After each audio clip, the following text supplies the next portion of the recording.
नमस्कार। जय श्री जगन्नाथ। ज्योतिषाचार्य डॉक्टर सस्मिता मिश्र सबुदिन पर आपण मानक नहीं आसी ग्रह मानकर अवस्थिति और पंचांग दैनिक राशिफल विषय आसतु जानिमा ग्रह मानकर अवस्थिति संपर्क में। मंगल मेष राशि रे, देवगुरु बृहस्पति वृष राशि रे, शुक्र सहित चंद्रमा रवि बुध मिथुन राशि रे, केतु कन्या राशि रे, शनि कुंभ राशि रे, राहु मीन राशि रे संचरण करछन्ति।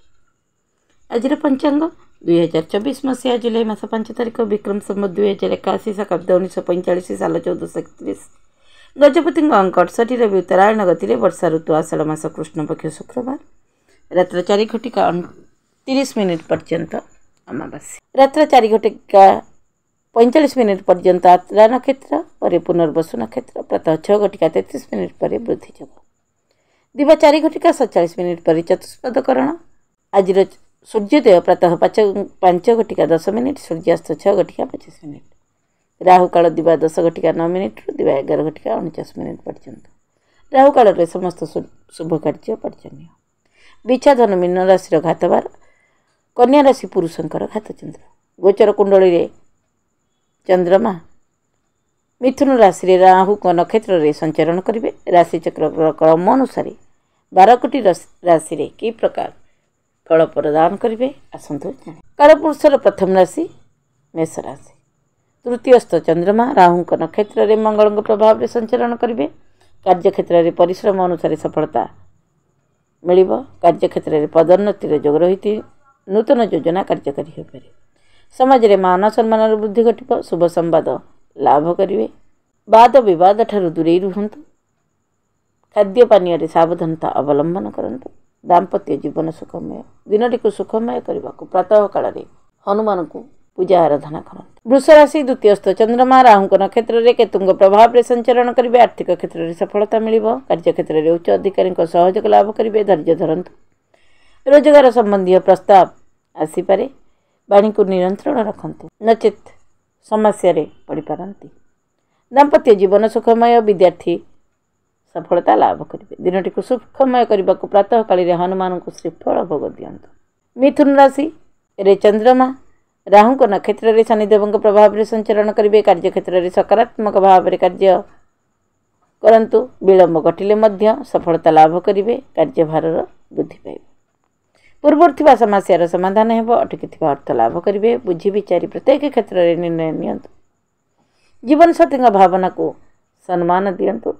दिनटी को सुखमय करने को बेलपत्र रे लाल सिंदूर देवी मंदिर रे अर्पण कर आसतु। कर्कट राशि द्वादशस्थ चंद्रमा राहु नक्षत्र में मंगल प्रभाव में संचरण करेंगे। पूर्व समस्यार समाधान हो। कार्यक्षेत्र में वृत्ति व्यवसाय सफलता लाभ करेंगे। अर्थ समस्या चिंता लगी रहिबो। देन नेण करंतु नहीं। समस्या पड़ पारती। यात्रा रे सावधानता अवलंबन करंतु। मांगलिक कार्य योगदान कर पारती। शत्रु मान पक्ष सावधान रुहतु। विवाद ठारू दूरे रुहतु। परिवार सहयोग मिल। दाम्पत्य जीवन सुखमय हो। दिनटी को सुखमय करने को प्रातः काल शिव रुद्राष्टकम पाठ करंतु। सिंह राशि एकादशस्थ चंद्रमा राहु नक्षत्र में केतुंग प्रभाव में संचरण करेंगे। आकस्मिक धन लाभ हो पारे। भविष्य योजना कार्यकारी हो पारे। कार्यक्षेत्र में वृत्ति व्यवसाय सफलता मिले। पूर्व आसुवा समस्या दूर हो। यात्रा आनंद अनुभव करेंगे। नूतन गृह कि कार्यालय प्रस्तुत करें। धार्मिक प्रवृत्तिर व्यक्ति मान संपर्क में आसी सुखद अनुभूति लाभ करेंगे। दाम्पत्य जीवन सुखमय। दिनटी को सुखमय करने को प्रातः काल हनुमान चालीसा और बजरंग बाण पाठ करंतु। कन्या राशि दशमस्थ चंद्रमा राहु नक्षत्र में शनिदेव प्रभाव में संचरण करेंगे। आर्थिक क्षेत्र में वृद्धि घट। कार्यक्षेत्र में उच्च अधिकारी सहयोग मिल। पूर्व समस्यार समाधान हो। कई विरोधी कथा गुड़िक खराब लगिपारे। संतान पक्षर चिंतित रही। धन संबंधी समस्यार समाधान हो। मानसिक अस्थिरता सृष्टि हो। दिनटी को सुखमय करने को प्रातः काल हनुमान चालीसा पाठ करंतु। तुला राशि नवमस्थ चंद्रमा राहु नक्षत्र में शनिदेव प्रभाव में संचरण करेंगे। कार्यक्षेत्र में नूतन योजना कार्यकारी हो पारे। कार्यक्षेत्र में अधिकारी को असम्मान करंतु नहीं। तरबरिया भाव में कौन निष्पत्ति नियंतु नहीं। क्रोधठारू निजको दूरेई रखन्तु। संपत्ति संबंधी विवादर समाधान हेब। जीवनसाथी सहयोग मिल। दिनटी को सुखमय करने को प्रातः काल हनुमान को दर्शन करने सहित हनुमान चालीसा पाठ करंतु। बिछा राशि अष्टमस्थ चंद्रमा राहु नक्षत्र में शुक्र प्रभाव में संचरण करेंगे। कार्यक्षेत्र में परिवर्तन करंतु नहीं। सावधानता अवलंबन करंतु। नूतन योजना कार्यकारी करंतु नहीं। गुप्त कथा सार्वजनीन करंतु नहीं। करज करिपारंती। सामाजिक कार्यानुष्ठान में अंशग्रहण करेंगे।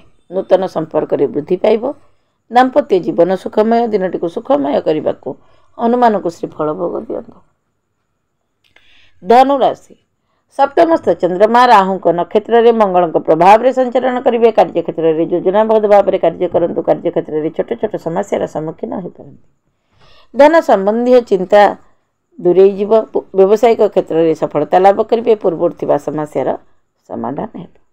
जीवन साथी सहयोग मिल। विद्यार्थी उच्च शिक्षा क्षेत्र में सफलता लाभ करेंगे। दिनटी को सुखमय करने को प्रातः काल हनुमान चालीसा बजरंग बाण पाठ करें। मकर राशि षष्ठस्थ चंद्रमा राहु नक्षत्र में केतु प्रभाव में संचरण करेंगे। अचानक धन लाभ हो पारे। पारिवारिक जीवन में सुख लाभ करेंगे। कार्यक्षेत्र में परिवर्तन जोग रही। तरबरिया भाव में कौन निष्पत्ति नियंतु नहीं। आयर नूतन दिग सृष्टि हेब। बंधु सहयोग मिल। बंधु सहित भ्रमण में जापारती। जीवन साथी सहयोग मिल। किंतु जीवन साथी चिंतित रहिबे। दिनटी को सुखमय करने को प्रातः काल हनुमान चालीसा और बजरंग बाण पाठ करंतु। कुंभ राशि पंचमस्थ चंद्रमा राहु नक्षत्र में शनिदेव प्रभाव में संचरण करेंगे। संतान पक्षर चिंता लगी रहिब। धैर्यर सहित कार्य करंतु। कार्य विलंब घटिले मध्य सफलता लाभ करेंगे।